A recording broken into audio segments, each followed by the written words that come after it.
La embocadura en instrumentistas de viento es una estructura flexible que nos permite soplar de diferentes maneras y por ello es un aspecto fundamental para la producción de nuestro sonido. Ansetzen, einreden.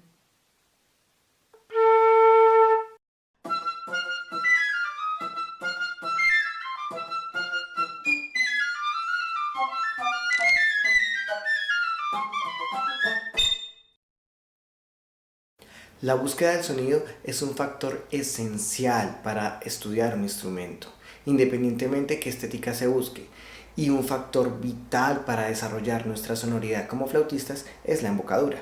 La embocadura va de la mano con la conducción del aire y el control de estos dos aspectos es lo que define nuestro sonido. Es decir, una embocadura nos debe permitir mantener la presión del aire. Si no se controla la salida del aire por los labios de manera sana, se podrían generar enfermedades y tampoco podríamos controlar nuestro sonido.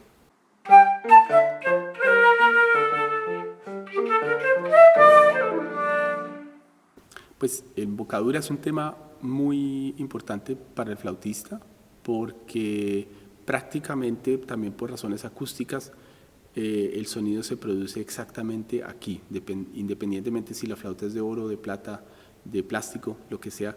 Es muy importante lo que pasa aquí en el momento en que el aire sale, que una pequeña columna de aire sale, golpea contra esta bisel y parte del aire sale hacia afuera, parte del aire entra. Y como nosotros, digamos en comparación a la flauta dulce donde eso ya está hecho, nosotros como flautistas tenemos que construir la embocadura. Moi je crois que les premières leçons sont importantes, c'est très important. La pause, la pause d'embouchure en fait.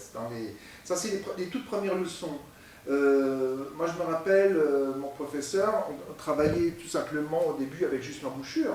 Et la première leçon c'était déjà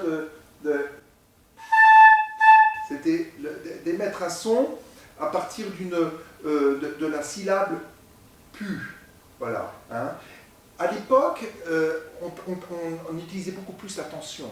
On était beaucoup plus, travaillait beaucoup plus sur la musculature ici de la bouche, alors que dans l'école plus moderne de la flûte, on a essayé de jouer beaucoup plus relâché. Et maintenant, on joue beaucoup plus sur un petit peu sur les lèvres comme ça sans tirer les commissures. À l'époque, dans les années qu'on voit les méthodes anciennes, il fallait jouer un petit peu. Jouer comme ça, c'était un exercice qu'on faisait aussi au début. Maintenant, on joue beaucoup plus en fait sur la. Le professeur disait jouer sur la viande, sur la chair en fait.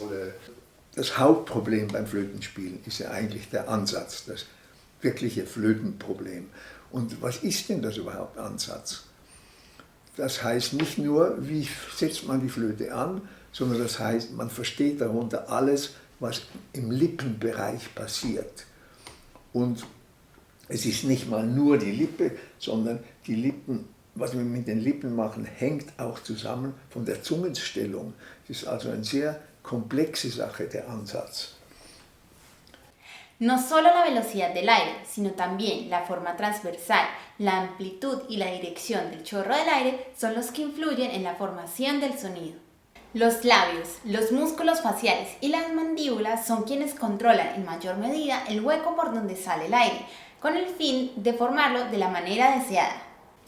Quantz hace énfasis en su tratado que los labios deben ser flexibles para que puedan cubrir el hueco de la boquilla de la flauta dependiendo del registro, es decir, agudo, medio o grave.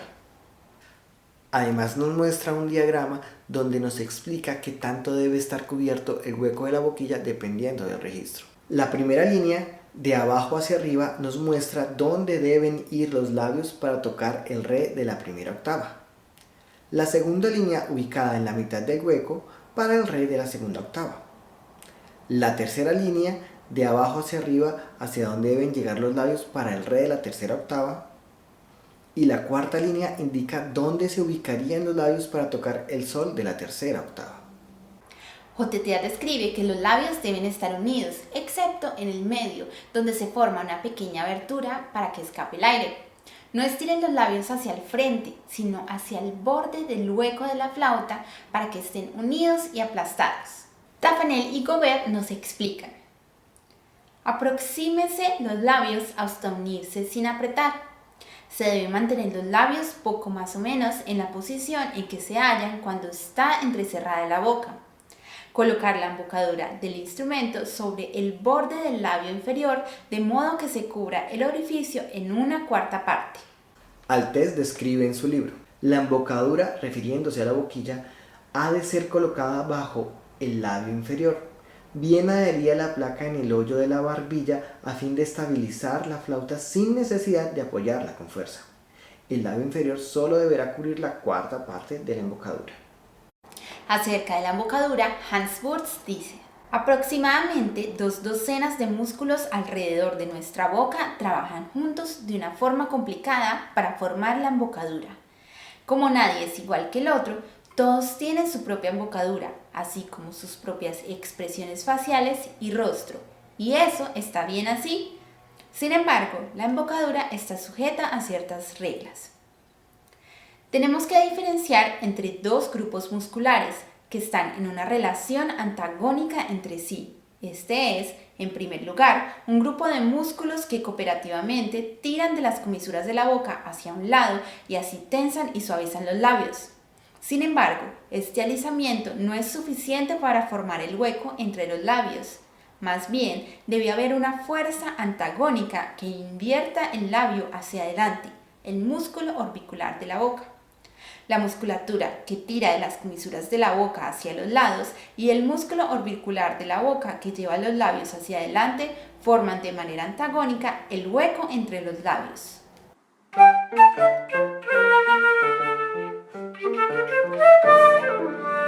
Et dans l'embouchure, il y a des flûtistes très réputés qui avaient une embouchure complètement de travers. Marcel Moïse ou Rampal avaient joué vraiment très sur le côté, ou Alain Marion aussi. Et ça marchait. Bien sûr, l'embouchure type doit être la flûte parallèle aux lèvres et le trou au milieu c'est l'idéal, mais il n'y a pas vraiment de règles. Cada flautista tiene una constitución totalmente diferente con los labios. Hay personas de labios más gruesos, hay personas de labios más delgados.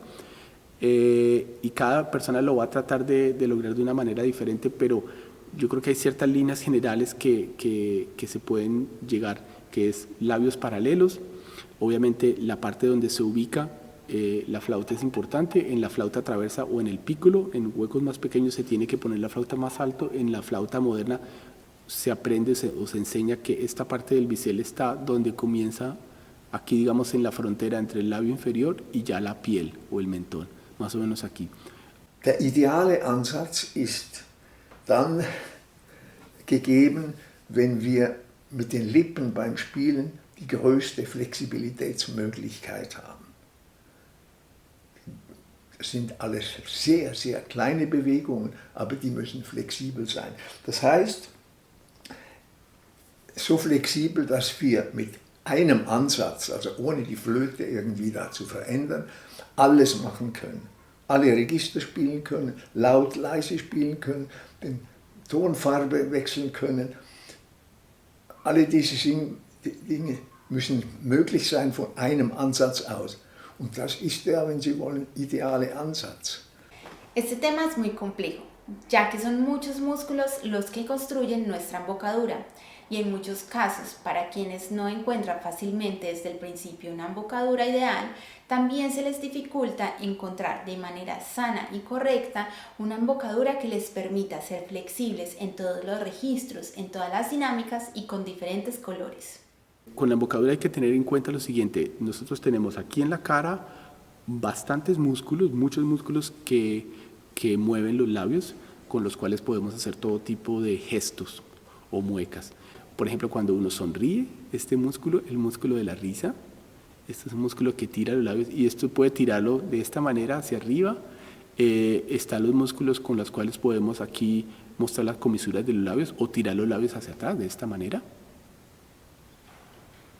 Todos estos músculos lo que pueden hacer es que los labios, que alarguen los labios, que los tiemplen de esta manera, ¿sí? De esta manera. El orbicular de los labios hace una cosa totalmente opuesta. El orbicular de los labios es con el que, por ejemplo, nosotros podemos pronunciar la vocal O. O sea, él lleva los labios de una forma así.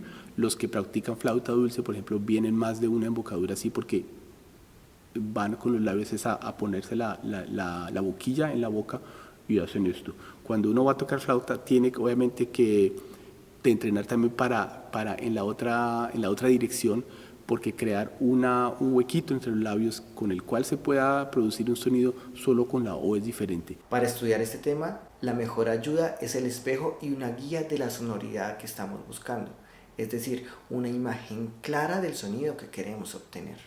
Todas las imágenes nos ayudarán, como son la sonoridad de nuestros profesores, de otros flautistas, de otros instrumentos, pero sobre todo de cantantes, ya que la voz nos muestra una gran variedad de colores. Aber was ist das überhaupt? Es ist eben sehr schwer anatomisch zu beschreiben. Man kann nur sagen, es gibt Voraussetzungen, die erfüllt sein müssen. Ich würde sagen 2 Dinge. Die Oberlippe muss immer entspannt sein. Sobald Sie zum Beispiel sagen, wie ich das gelernt habe, lächeln, schon schlecht, da ist die Oberlippe nicht mehr frei. Die Unterlippe muss glatt sein, ja, wo der Spalt ist, die glatt sein. Und wie wird sie glatt? Indem wir die Lippe ein bisschen nach außen drehen. Denn da ist sie nicht glatt. Wenn ich da spiele, mit dem kann ich nicht spielen. Mit diesem Teil der Lippe, sondern wir müssen mit dem inneren Teil der Lippe spielen. Das sind die Voraussetzungen. Und jetzt kommt es, wie macht man das? Es importante entender que físicamente el cambio de registro lo hace la velocidad del aire y la dinámica del sonido la hace la cantidad de aire. Con estos dos parámetros se puede entender que la embocadura y la forma del hueco de la embocadura deben ayudar a poder controlar estos cambios del aire, y que estos cambios solo pueden ser posibles si los músculos del cuerpo trabajan de la manera ideal para que la corriente del aire sea la correcta. Ich empfehle, eigentlich ganz einfach, man kann es nur durch Erfahrung, jeder hat andere Lippen, deshalb kann man nicht sagen, es ist so und so, sondern jeder muss das selber herausfinden, aber es ist einfach herauszufinden. Wenn Sie die Unterlippe ein ganz klein bisschen vorschieben, so, nicht so stark, nur ganz wenig. Also nicht so machen, sondern eher so. Ganz locker. Und dann nehmen Sie die Flöte, setzen sie an und drehen ein ganz klein bisschen ein. Und dann kommt die Flöte, die glatte Seite heraus. Und dann können Sie spielen. Das ist der richtige Ansatz. Also ein bisschen so. Ansetzen, nichts machen mit den Lippen, ein bisschen eindrehen. Und schon ist es da. Es kommt, eine Hilfe kann sein, wenn man sich gewisse Mundstellungen vorstellt. Ja? Zum Beispiel in der tiefen Lage haben wir eher die Tendenz so zu machen. Ja? Ja. In der mittleren Lage ist es eher so ein bisschen locker, in der oberen Lage ist es mehr ein bisschen. Das kann helfen. Aber der ideale Ansatz ist einfach der, von dem aus Sie alles machen können. Wenn etwas nicht geht, dann ist es nicht ideal, sondern es muss flexibel, also die Flexibilität ist das Wichtigste. En la embocadura del flautista vamos a tener 2 grupos principales de músculos haciendo como antagonistas. Los músculos que llevan los labios a algo largo, como estos o estos, y el músculo orbicular de los labios al mismo tiempo.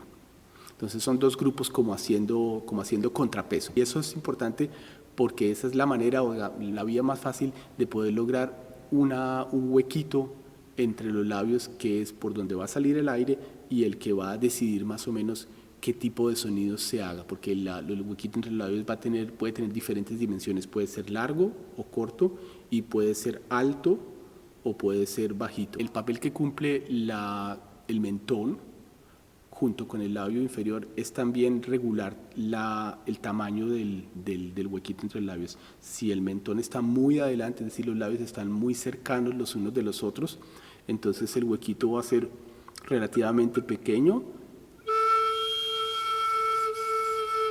y entre más mueva uno el mentón para atrás, eso va a modificar el tamaño del huequito, entonces se va como a abrir hacia atrás por un lado, entonces cambia obviamente el sonido, y también cambia el ángulo. Eso es un aspecto importante también en la embocadura.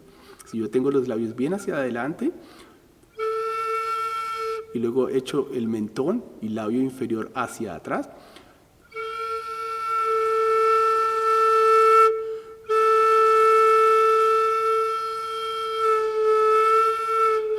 esas son cosas que van a tener obviamente bastante influencia en el sonido. Y lo importante en la embocadura, a mi modo de ver, es lo siguiente, porque hay diferentes escuelas, es la libertad de los labios, porque acústicamente, para producir sonidos en diferentes registros, nosotros tenemos 3 registros, el grave, el medio y el agudo. Ese cambio de registros, por ejemplo, del grave al agudo, acústicamente solo se produce por un cambio en la distancia entre la columna de aire que está saliendo de los labios de uno y que está golpeando así. Es decir, no hay necesidad de soplar con más aire para obtener una nota más aguda. Lo único que se necesita es soplar con mayor velocidad. En fait, l'important c'est d'utiliser surtout les muscles forts et le moins possible les muscles fragiles. Les muscles forts, les muscles abdominaux et le diaphragme, ce sont des muscles qui sont toujours très efectivos, qui fonctionnent toujours très bien. Ahora, acerca del huequito, como hay diferentes constituciones, no siempre el huequito entre los labios se forma en la mitad. Algunas personas lo forman así y exigen que sea formado así. Incluso algunos, como Galway, decía que se le empezaba a correr el huequito y que él lo volvía y lo ubicaba en la mitad. Curiosamente, flautistas muy famosos, casi todos de la generación francesa, presentaban una embocadura corrida. Moïse, Rampal, creo que Marion, Larrieux, muchos la embocadura, inclusive Paul Meissen de la escuela alemana también. Es decir, depende de la constitución, puede también que a veces el huequito entre los labios se forme no en la mitad, sino que se forme o a la izquierda o a la derecha. Eso, a las personas que tienen, por ejemplo, acá, que el labio no es derechito, sino tienen como una especie de montañita, como de turupe, no pueden formar el hueco tan fácil. Hay casos donde los labios son distintos y esto puede afectar la forma de la embocadura, pero no debe ser ningún problema mientras se trabaje sin sobretensión, sin exigir demasiado a los músculos faciales y dándole libertad y flexibilidad a los labios. Ansetzen, einreden.